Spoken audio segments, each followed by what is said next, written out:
आज की कक्षा में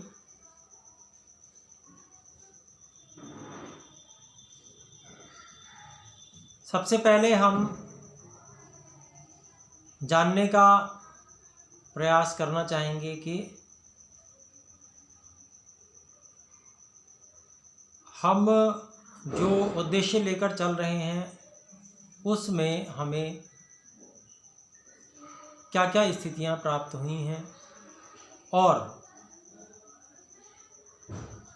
बाधाएं क्या आ रही हैं, और उसके बाद में मैं कुछ निर्देश करूंगा और फिर हम अभ्यास भी कुछ करेंगे। आज मुझे लगता है कोई त्योहार है जिसके कारण से संख्या कम है। आज नहीं है, कल है। अच्छा जी, चलिए कोई बात नहीं, हम जो उपस्थित हैं वे ही जो भी समय है उसका हम लाभ उठाएं। तो नवीन जी बताएं कि कैसी स्थिति चल रही है, क्या साधना में हमारी उन्नति प्रगति है, उसके बारे में क्या क्या प्रयोग किए हैं। आचार्य जी, एक तो आपकी लास्ट कक्षा में आपने एक बहुत ही अच्छी बात की थी कि ईश्वर अपनी देख को देख रहा, देख सुनो जान रहा है। मेरी आवाज आ रही है? कम आ रही थी, बोले। आपने पीछे से बताया था कि ईश्वर हमें देख सुनो जान रहा है। उस बात को निरंतर स्मरण कर रहा हूँ, जितने में ध्यान दे रहा हूँ। नॉर्मल भी अगर मैं हूँ तब भी उस बात को निरंतर स्मरण कर रहा हूँ तो मेरे विचार से नहीं आ रहा। विचार इसको हटा के बोलो। इसको हटा दीजिए। हाँ, मैं भी वैसे ही बोल रहा हूँ, हटाने से अच्छी आवाज़ आती है। है जी? हाँ ठीक है, आ रही है जी। तो आपने बोला था कि ईश्वर हमें देख जान और सुन रहा है। मैं उस बात का स्मरण निरंतर कर रहा हूँ जिससे मुझे बेनिफिट्स है कि बाहर के विचार मेरे मन में नहीं आ रहे।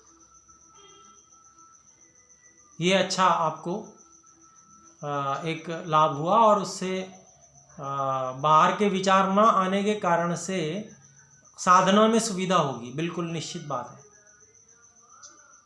और आचार्य जी भी थोड़ी देर 7:30 के आसपास में थोड़ी देर 10-15 मिनट के लिए बैठा था तो प्रकाश मुझे उस रूप में नहीं दिखा जिससे भावना कर रहे हैं, जिसकी चाहत कर रहे हैं कि मैं घूमता हुआ सूर्य दिखे या कुछ और दिखे। बट एक दिमाग के अंदर एक ऐसा प्रकाश था कि एकदम जैसे किसी ने बल्ब जलाया हो, क्षण के लिए था, 1-2 सेकंड उसमें रहा, उसके बाद हो गया। मैंने देखना चाहा कि ये क्या था, मैं उसके पीछे थोड़ा चला तो फिर वो एकदम गायब हो गया, फिर मेरी आंख खुल गई। जी ठीक है, स्थितियां प्राप्त होती हैं, थोड़ी देर के लिए होती हैं, कोई बात नहीं, और ये स्थितियां बनेंगी भी। और जो मैंने एक प्रयास करने के लिए आपको कहा था कि समय लगाकर वो प्रयास करना है कि हम यदि ऐसा कुछ अनुभव कर रहे हैं, जैसे पीछे भी आपने एक आध बार कहा था कि मुझे ऐसा लगता है जैसे मैं विचार शून्य हो गया हूँ, तो जब कभी ऐसी स्थिति में आवें तो वहाँ पर फिर अंतः प्रेरणा को पढ़ने का प्रयास करें। वो स्वरूप अलग अलग हो सकते हैं, कोई भी हो सकता है। प्रश्न करें, जिज्ञासा जगाएं। उस स्थिति में जिज्ञासा करने से निश्चित ही कुछ ना कुछ हाथ लगेगा। जब हमें ये लग रहा होता है कि अब मैं विचार शून्यता की स्थिति में हूँ, उस समय में हम जो अंतः प्रेरणा को पढ़ने का प्रयास करेंगे उसमें हमें सफलता मिलेगी विशेष।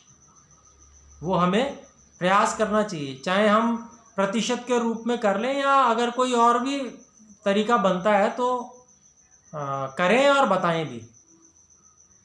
तो उससे क्या होगा कि कॉन्फिडेंस लेवल, आत्मविश्वास का स्तर और अधिक बढ़ जाएगा और समझ में आने लगेगा कि हम वास्तव में अब विचार शून्यता की स्थिति के आसपास हैं।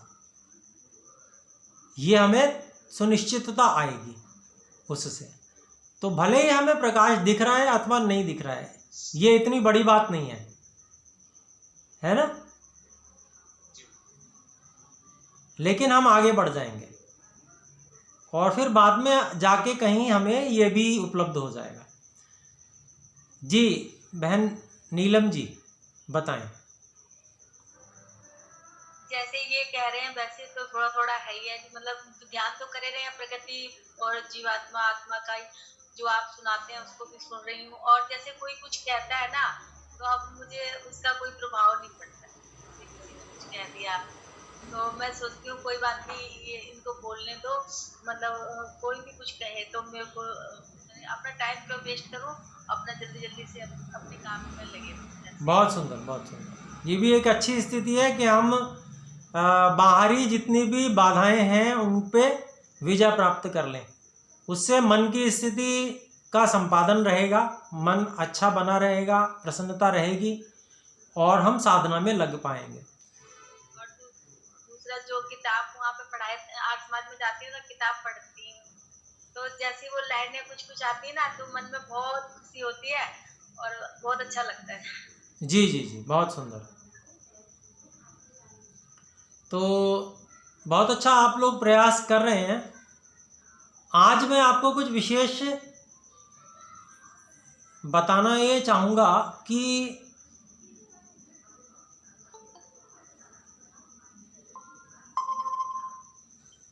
वो ये मैं आपको बताना चाहूँगा कि हमको अपनी वाणी का उपयोग धनात्मक रूप से करना है। कई बार कुछ ऋणात्मक विचार आ जाते होंगे मन में, लेकिन उनको वाणी तक नहीं आने देना, उनको वहीं रोक देना है। वाणी तक हम केवल उन विचारों को आने देंगे जो हमारे लिए धनात्मक होंगे। अर्थात जिस लक्ष्य को हम प्राप्त करना चाहते हैं वो हमें हो सकता है थोड़ा प्राप्त हो रहा हो, लेकिन हम अपनी वाणी से उसी धनात्मकता को ही व्यक्त करेंगे कि मैं जो है आगे बढ़ रहा हूं। ऐसा तो नहीं है हम वहीं पर हैं या पीछे नीचे जा रहे हो, ऐसा तो नहीं है ना। पॉजिटिवली कुछ ना कुछ हम आगे बढ़े हैं, थोड़ा बहुत ही सही भले ही, लेकिन हम निश्चित रूप से आगे बढ़ रहे हैं। तो अब इसी को हमको बोलना है, अपने से भी बोलना है, ईश्वर को धन्यवाद करते हुए भी बोलना है। कहीं कोई पूछे तो भी यही कहना है हमें कि मेरी निरंतर उन्नति हो रही है और जिस लक्ष्य को मैं लेकर चल रहा हूं मैं उस ओर आगे बढ़ता जा रहा हूं। ये हमारी धनात्मक विचार ये है। आप कुछ कहना चाहती हैं बहन नीलम जी? एक बात और होती है, जैसे मैं अष्टाध्यायी पढ़ती हूँ तो उसमें हमारा वो सुनाना पड़ता है। तो मैं जैसे सोचती हूँ इसका अर्थ मुझे समझ नहीं आ रहा है, ऐसे ऐसे बोलती हूँ ना, तो जब जैसे मैं अपना वो मोबाइल उठाती हूँ ना अपने आप से पता नहीं वो चीज का ना लिंक कुछ, मतलब वो कैसेट अपने आप मेरे सामने आ जाती है जिसको मैंने कभी देखा भी था, सुना भी था अचानक से, और फिर मैं उसका अर्थ समझ मिल जाता है अपने आप। जी जी, बहुत अच्छा। तो ये बहुत ही उत्तम बात है। जो पढ़ा लिखा है वो हमको सही समय पे स्मरण आ जाए, इसको प्रतिभा कहते हैं। ये भी एक सिद्धि के अंतर्गत आता है, प्रतिभा। ठीक है, तो ये प्रतिभा है, अर्थात जो हमने पहले पढ़ा सुना किसी भी प्रकार से जाना है वो हमें उस समय जब हमें आवश्यकता है उस समय उसका वो उपस्थित हो जाना, ये प्रतिभा है। तो अच्छी बात है, बहुत सुंदर। तो अभिप्राय क्या है कि जो भी अगर मन में भी आ रहा है कुछ ऐसा कि वो ऋणात्मक है, मैं नहीं कर पा रहा हूं, ऐसा हमें मन में भी रोक देना है और वाणी में तो आने ही नहीं देना किसी भी हाल में। मैं आपको ये बताना चाहूंगा कि ये जो हमारा मन से लेकर बाहर तक वाणी तक पहुंचने का जो क्रम है वो कैसे है। हमने इच्छा और प्रयत्न किया, इच्छा और प्रयत्न करने के बाद में बुद्धि से निर्णय लिया, बुद्धि से निर्णय लेने के बाद में अहंकार को सक्रिय किया कि हम कुछ करें, और मन में विचार किया।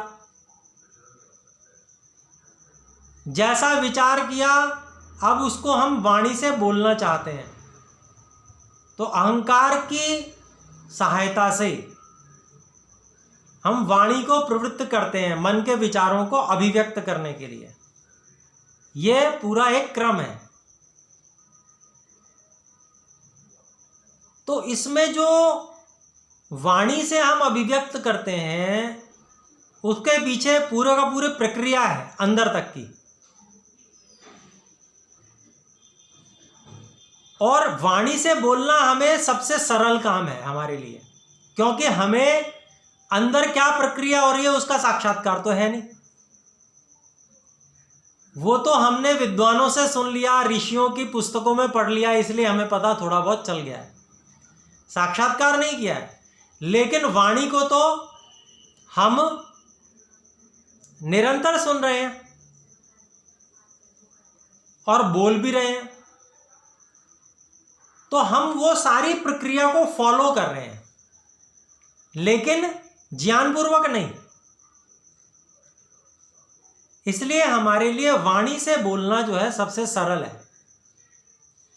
तो हम ये भी समझ सकते हैं कि अगर हम वाणी से बोल रहे हैं तो अंदर की सारी प्रक्रियाएं हो रही हैं, उसके हुए बिना तो वाणी में बात आ नहीं सकती, या आ जाएगी?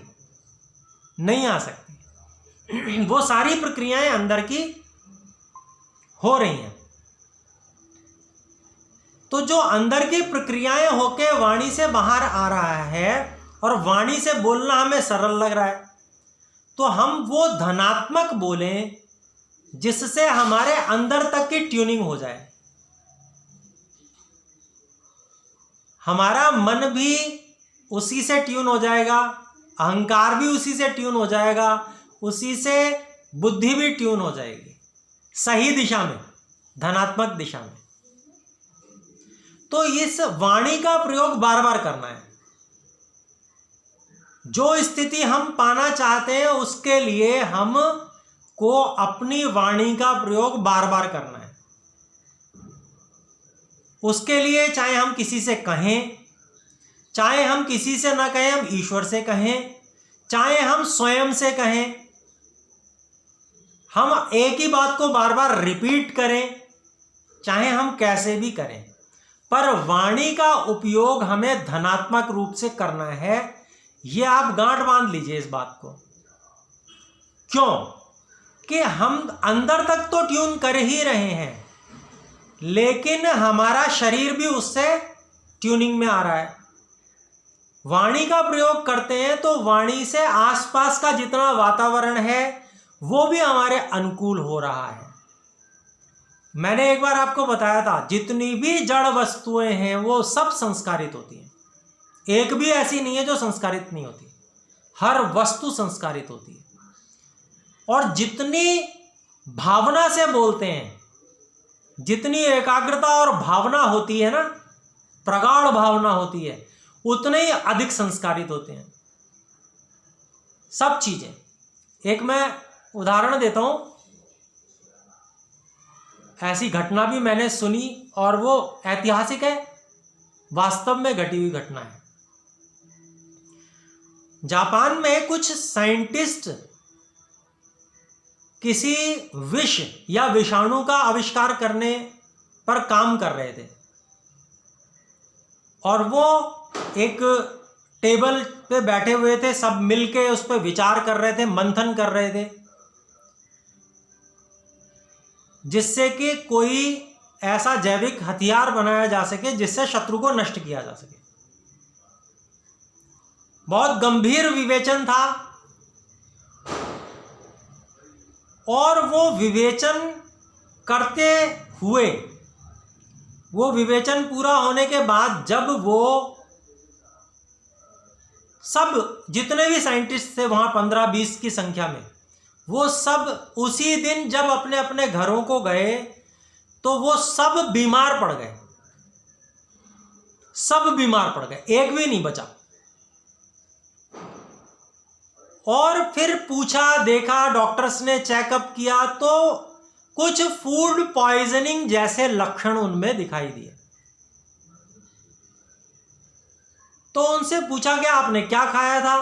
तो वो जो मीटिंग के दौरान उन्होंने कुछ भी नहीं खाया था, और उससे पहले भी वो सुबह की मीटिंग थी, तो उससे पहले भी कुछ खाया हुआ नहीं था।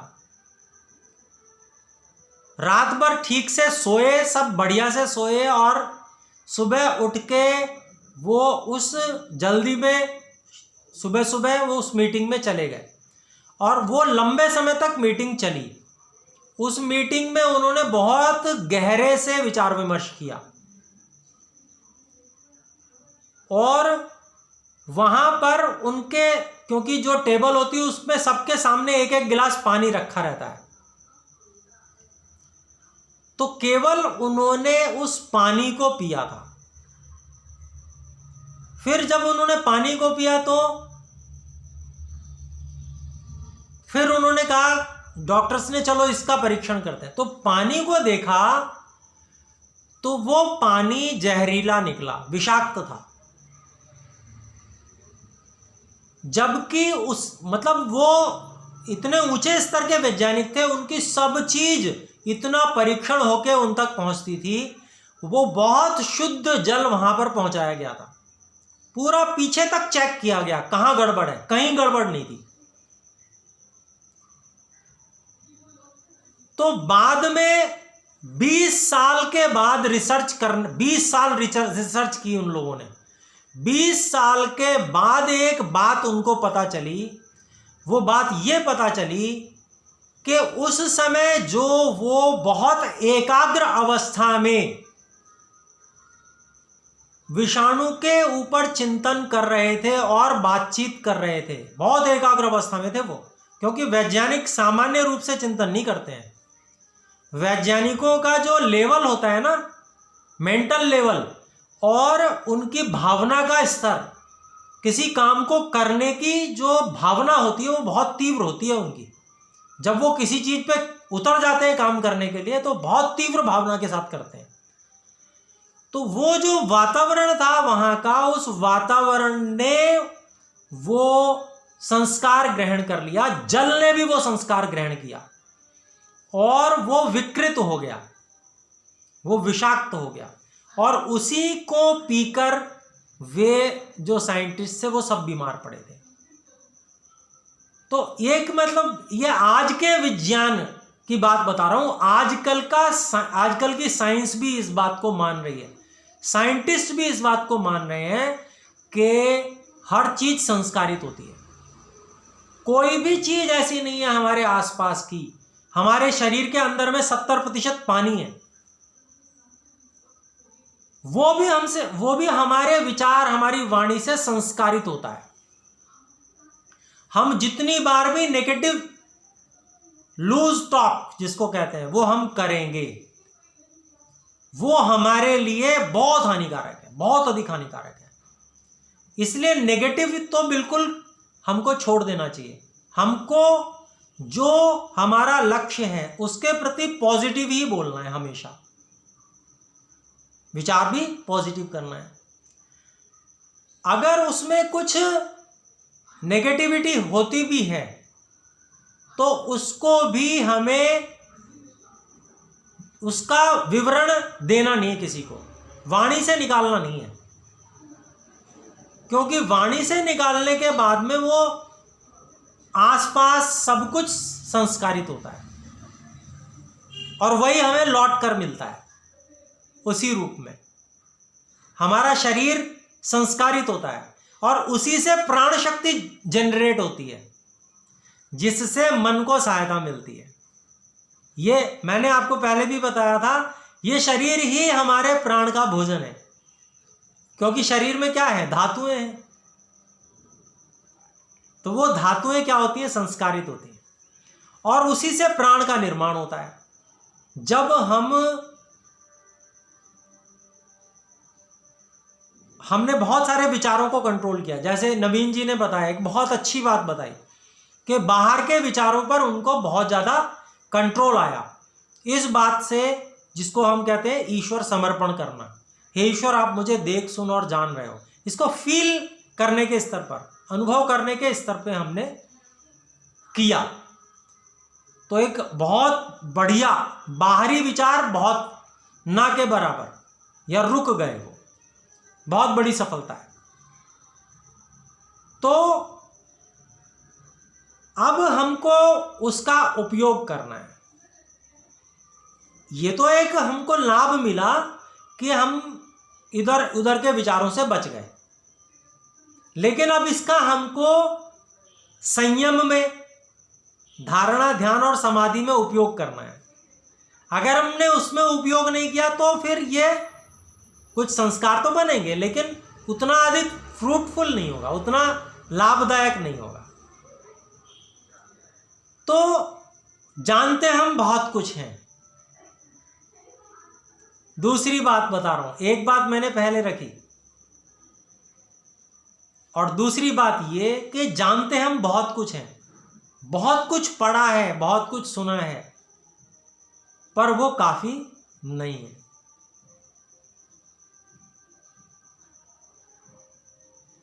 जितना जो कुछ नॉलेज है, जितना हम उसको व्यवहार में ले आते हैं, उनका उपयोग करने लगते हैं, उसके लिए हम एफर्ट्स लगाते हैं, प्रयास करते हैं, जिस तरह से उसका प्रयास होता है उस विधि से करते हैं। जानते हुए भी अगर हम वो नहीं करते हैं तो हमें वो फल भी कभी नहीं मिलेगा। सब कुछ जानते हुए भी अगर हम प्रयास नहीं कर रहे हैं तो हमें फल कभी भी नहीं मिलेगा। हम कितना ही सब कुछ जानते हो, लेकिन वो लेवल इंफॉर्मेशन का ही रहेगा, वो प्रज्ञा का स्तर नहीं बनेगा, ऋतंभरा प्रज्ञा का स्तर नहीं बनेगा, मेधा का स्तर नहीं बनेगा। वो ईश्वर से प्रार्थना करते हैं, याम में धाम देवगणः पितरश्च उपासते तयामा मध्य मेधयाग्ने मेधा विनम कुरु। हे ईश्वर, जिस मेधा बुद्धि को हमारे पूर्वज, हमारे ऋषि, हमारे महर्षि जिसकी उपासना करते थे, जिस मेधा बुद्धि को प्राप्त करते थे वो लोग, उसको मैं भी प्राप्त हो जाऊं। इंफॉर्मेशन बहुत सारी ले ली, दर्शन पढ़ लिए, उपनिषद पढ़ लिए, सत्यार्थ प्रकाश पढ़ ली, और ग्रंथ पढ़ लिए, जानकारियां बहुत सारी हैं, पर उनका उपयोग नहीं किया तो वो मेधा नहीं बन पाएगी, वो ऋतंभरा प्रज्ञा के रूप में सामने नहीं आ पाएगी, कभी नहीं आ पाएगी। उसके लिए वो प्रयास भी करने हैं। उसके लिए अगर हमें 1 घंटा ध्यान लगाने की आवश्यकता है तो हमें 1.5 घंटा करना पड़ेगा, 2 घंटा करना पड़ेगा, क्योंकि जितने समय में तो हमारा मूड बनता है, मन बनता है, इतने समय में तो बंद कर देते हैं हम। समझ रहे मेरी बात आप? जितने समय में हम ये मन बना पाते हैं कि अब हम बहुत बढ़िया स्थिति में, अब हम आगे करना है, इतने समय में समय पूरा हो जाता है। वो इम्प्लीमेंटेशन नहीं हो पाता। तो उसके लिए घी दूध का सेवन करें और मेहनत भी करें, पुरुषार्थ भी करें, समय भी लगाएं। प्राणायाम सीखा, और प्राणायाम सीखा ब्रिजेश जी ने, योगाचार्य जी अपने, उन्होंने एक अनुभव मुझे बताया अपना। प्राणायाम जैसे मैंने जिस तरीके से बताया था, श्वास को धीरे धीरे लेना, तो उन्होंने एक अपना मुझे भेजा कमेंट कि उन्होंने जब उस तरीके से किया तो उसके बाद में वो इस ऐसी स्थिति में चले गए जैसे शरीर का उनको भान नहीं रहा। फिर जिस प्रत्याहार की स्थिति को हम पाना चाहते हैं, धारणा की जिस स्थिति में जाना चाहते हैं, वो स्थिति उन्होंने कुछ समय के लिए प्राप्त की। ये बहुत बड़ी स्थिति है, बहुत बड़ी बात है ये। उन्होंने प्रकाश का अनुभव किया, जिसके लिए वो हमेशा से ये कहते आते थे कि प्रकाश तो मुझे कभी दिखता ही नहीं है। उन्होंने प्रकाश का भी अनुभव किया। तो क्या है ये? बस ये चीजें हमें बार बार बोलने की आवश्यकता है। वो जो हम बार बार बोलेंगे कि मुझे ऐसा हुआ और मुझे आगे ऐसा होगा, मुझे अब ऐसा मिलेगा। अब ये जो हम बोल रहे हैं ना, ये बोल के हम अपने धातुओं को संस्कारित कर रहे हैं, जिससे हमें प्राण मिलने वाला है। अपने आसपास के वातावरण को, अपने पानी को, जिसको हम पीने वाले हैं, उसको संस्कारित कर रहे हैं। हम अपने मन को, अपनी बुद्धि को, अपने अहंकार को संस्कारित कर रहे हैं। तो ये संस्कारित करने की क्रिया हमें बार बार करनी है। इसके लिए ही मैंने आपको ये कहा था कि हम एकाग्र अवस्था में जाके जो हम चाहते हैं उसको इमेजिनेशन के द्वारा होते हुए देखें। वो क्या करता है? वो इमेजिनेशन क्या करता है? यही करता है, वो हमारे प्राणों को संस्कारित करता है। और जब ये प्राण सूक्ष्म अवस्था में आते हैं तो यही प्राणों का जो प्रतिकृति है वो ब्रह्मांड के प्राण के साथ मिलती है, और ब्रह्मांड के प्राण से हमें वैसा सहयोग मिलना आरंभ होता है जैसा हमें चाहिए। ये सारा संस्कारों का खेल है। और ऋषियों का विज्ञान इतना गहरा है कि हमको उस विज्ञान को समझना है और ऋणात्मकता से बचना है, क्योंकि जितना गहरा प्रभाव धनात्मकता का है, ऋणात्मकता का भी उतना ही गहरा, बल्कि ऋणात्मकता का प्रभाव अधिक पड़ता है, क्योंकि अब तक हम वैसा ही करते चले आए हैं। तो वो उसमें ही जाके जुड़कर हमें और दबाता है। तो इससे अपने को बचना है। ये बहुत ध्यान रखने वाली बात है कि अब हमें जो चाहिए हम वो बोलेंगे, और आत्मविश्वास के साथ बोलेंगे कि अब ऐसा मैं कर रहा हूं, ऐसा मेरे साथ हो रहा है, ये अब मेरे साथ घटना घट रही है, मुझे जो चाहिए वो मिल रहा है। और ये सच्चाई है भी है, कहीं ना कहीं भले ही थोड़ा कम स्तर की हो, लेकिन ये है। हमने प्रयास किया, कहीं ना कहीं हमें उसमें आगे बढ़ने का अवसर मिला। ऐसा नहीं है कि हम बिल्कुल खाली, नहीं जी एक भी बार नहीं हुआ, नहीं जी मुझसे तो कुछ नहीं होता, ऐसा तो नहीं है ना, ऐसा है नहीं, और ऐसा बोलना भी नहीं कभी। अभिप्राय क्या है कि ये तो मैंने एक ऋणात्मक बात कह के आपसे कहा कि ऐसे मत बोलना, लेकिन ये भी हानिकारक है। ऐसे बोलना भी हानिकारक है। हमको कोई भी ऋणात्मक बात को अपने विवरण का विषय ही नहीं बनाना है। मुझे ये बात ऐसे बोलनी चाहिए थी कि हमको केवल ये कहना है कि हम तो सफल ही होते चले जा रहे हैं। हमने जितने प्रयास डाले हैं उसकी अपेक्षा से हम अधिक सफल हुए हैं। हमने प्रयास शायद कम किए, उससे ज्यादा सफलता हमें मिल रही है। हम और अधिक प्रयास करेंगे ईश्वर आपकी कृपा से, तो हम तो बिल्कुल सफल हो जाएंगे, कृतकृत्य हो जाएंगे।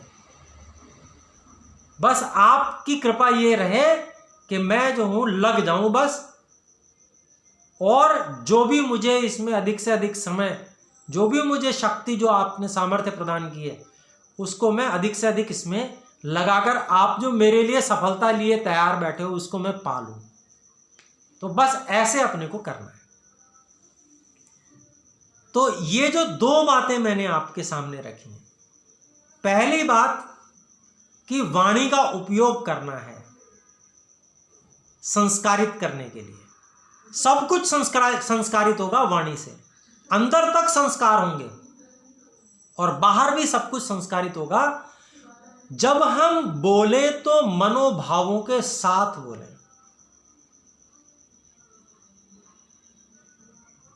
वो भावना भी साथ में आनी चाहिए। होता है ना, ऐसे बोल देते हैं कई बार ऊपर ऊपर से, नहीं, अंदर से भावना आनी चाहिए, उसके साथ में हम बोलेंगे। और झूठ बोलने के लिए कोई नहीं कह रहा है, झूठ नहीं, जो है उसी को हमको बोलना है और अच्छे से बोलना है, भावना सहित बोलना है, ईश्वर को धन्यवाद करते हुए बोलना है।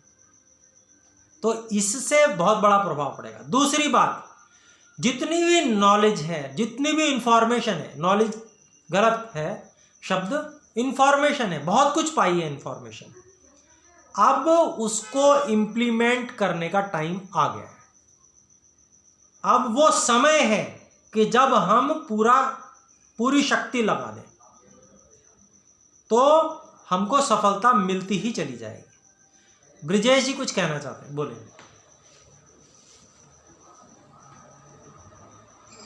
आचार्य जी, मैं ये बात कहना चाहूंगा, जैसे आपने अभी बताया ना, तो मैं अपने बस एक छोटा सा अनुभव वो रखना चाहूंगा। जरूर।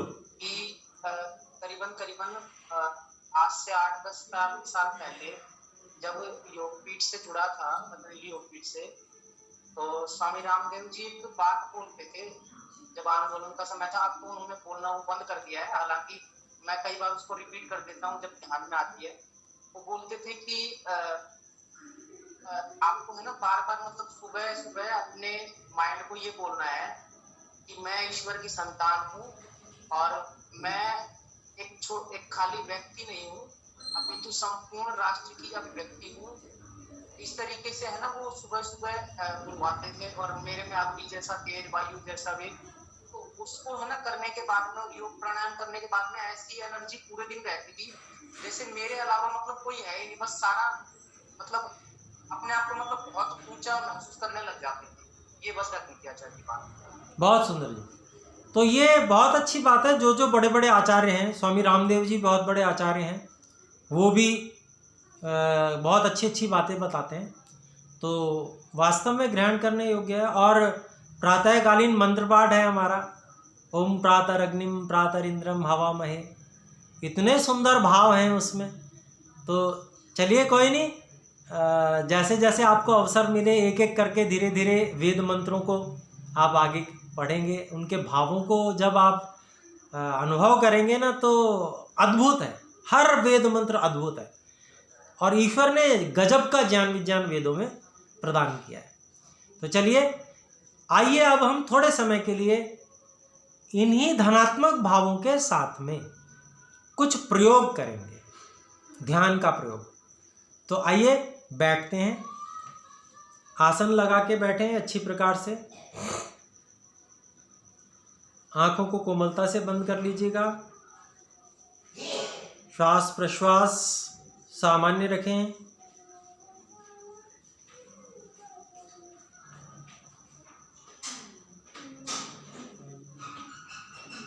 श्वास को हम अनुभव करते रहें।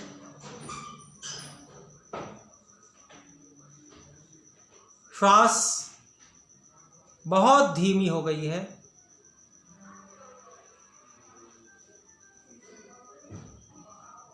नासिका तक में हमें अब श्वास अनुभव में नहीं आ रही है, बहुत हल्की है। ये स्पर्श का जो अनुभव है उसको हम तपः प्राण केंद्र पर ले जाएं।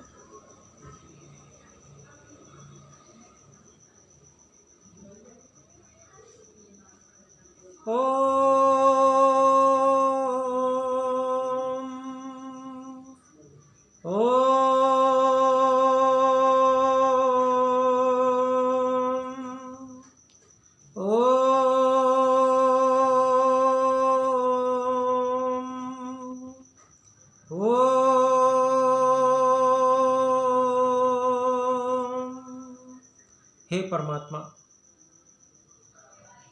हम आपके परम शिष्य, आप हमारे परम गुरु हैं। हम आपको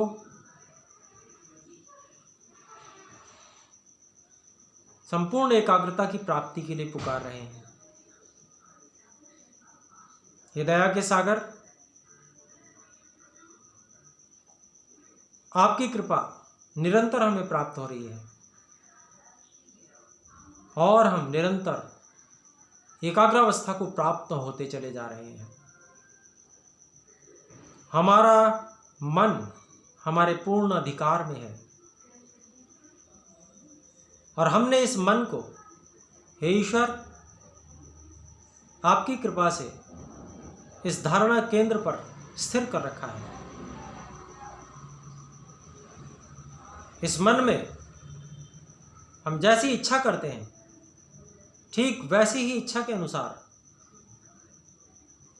हम सब कुछ देख सकते हैं, अनुभव कर सकते हैं। हे ईश्वर, आपका बहुत बहुत धन्यवाद। आपने ये महान उपकरण मन हमको प्रदान किया है।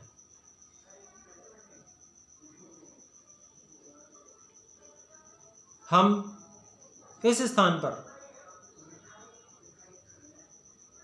तपः प्राण केंद्र पर महान प्रकाश को देख रहे हैं। ये महान नीले रंग का प्रकाश पुंज निरंतरता पूर्वक, स्थिरता पूर्वक लंबे समय से हम देखते रहते हैं। इसको निरंतर हम देखते ही रहते हैं। हे ईश्वर, आपकी कृपा से हमारा मन हमारी इच्छा के अनुसार चलने वाला, पूर्ण नियंत्रण में रहने वाला हो गया है। ये अपनी अनंत सामर्थ्य को आपकी कृपा से हमें प्राप्त करा रहा है।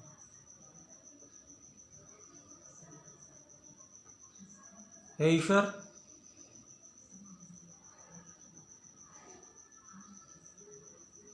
मैं जानना चाहता हूं,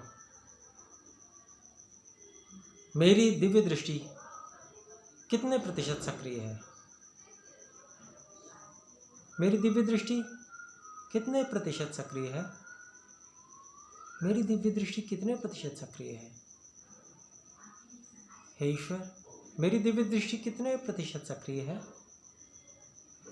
हे ईश्वर, मेरी दिव्य दृष्टि कितने प्रतिशत सक्रिय है? हे ईश्वर, मेरी दिव्य दृष्टि कितने प्रतिशत सक्रिय है?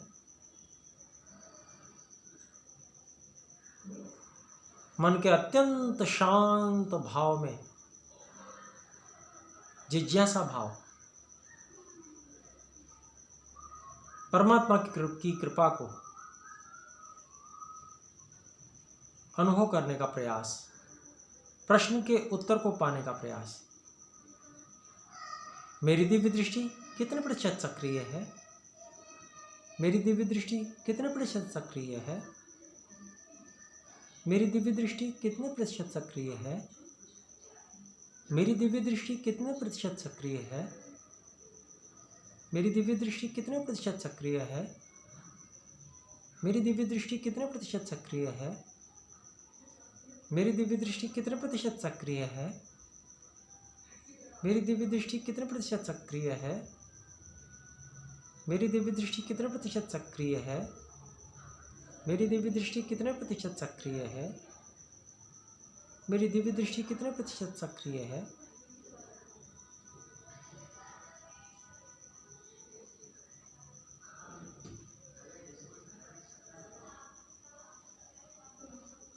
आज हम एक नए प्रकार से प्रयास करेंगे। ईश्वर की कृपा से